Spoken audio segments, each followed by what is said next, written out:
Ambassador Chen sat in the ornate chair of the Cathari Council chambers, her cream-colored sleeve now sporting a series of small tears. A tiny furry paw remained tangled in the fabric. Its owner, a Cathari cub no more than 3 solar cycles old, frozen in wide-eyed panic. The entire room had gone silent. General Vrathkar, the cub's parent and the supreme commander of the Cathari Defense Fleet, stood rigid at the podium. His crimson fur bristled with alarm, his powerful frame tensed for action. Around the circular chamber, 24 council members watched with bated breath, their tails motionless, ears pinned back. The cub whimpered, a sound that echoed in the deadly quiet. Chen felt the sharp points of the cub's retracted claws pressing against her forearm through the silk.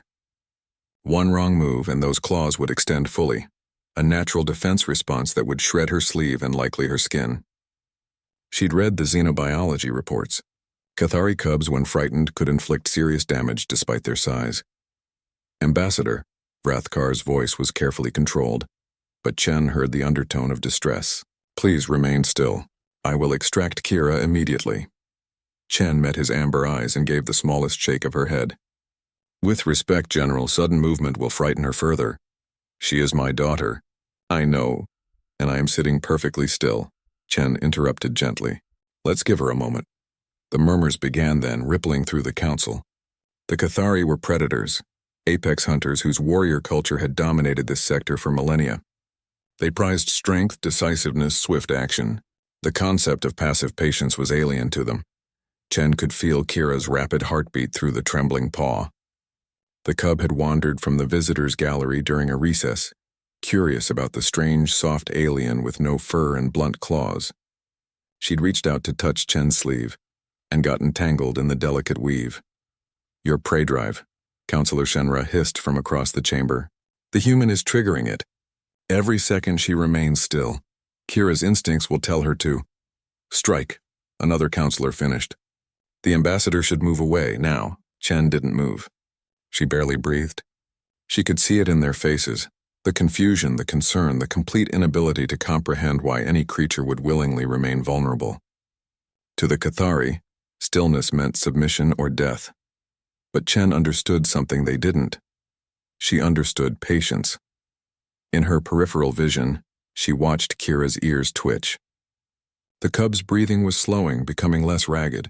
Chen began to hum, barely audible, just a vibration in her throat. An old lullaby her grandmother had sung, wordless and soft. Vrathkar took a step forward. Chen's eyes flicked to him and she mouthed one word. Wait. He stopped, every muscle in his body screaming against the inaction. Chen could see it.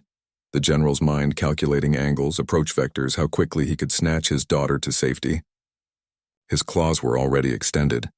She's calming down, Chen whispered. Listen, and it was true. Kira's whimpering had stopped. The cub's head tilted slightly, those oversized ears swiveling toward the humming sound. Chen felt the tension in the small paw begin to ease. Impossible, breathed Counselor Therax.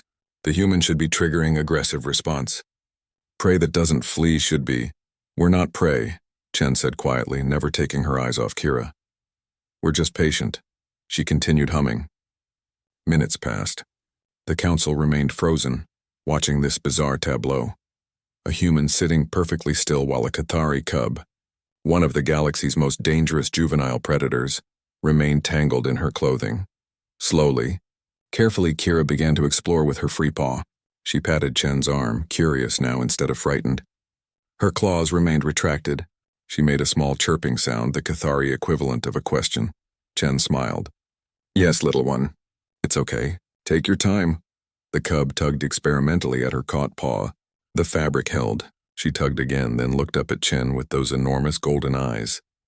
Try pulling back at an angle, Chen suggested softly. Not straight.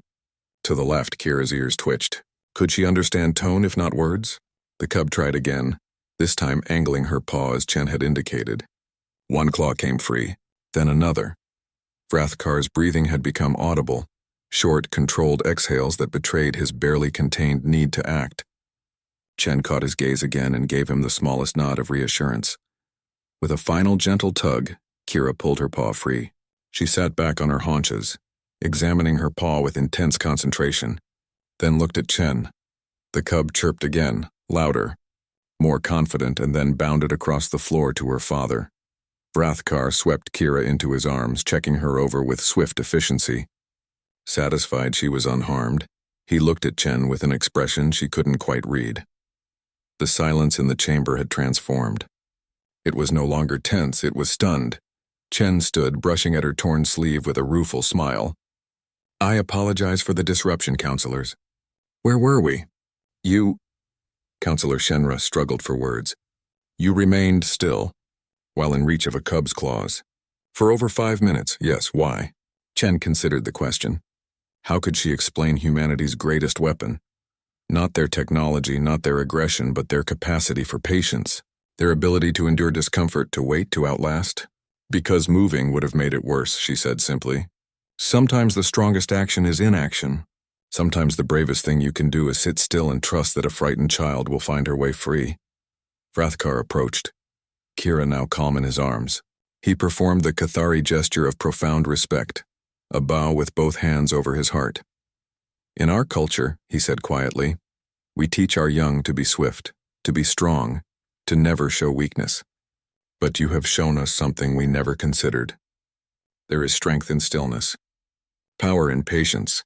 He paused, his voice thick with emotion. "You trusted my daughter when I did not trust her myself.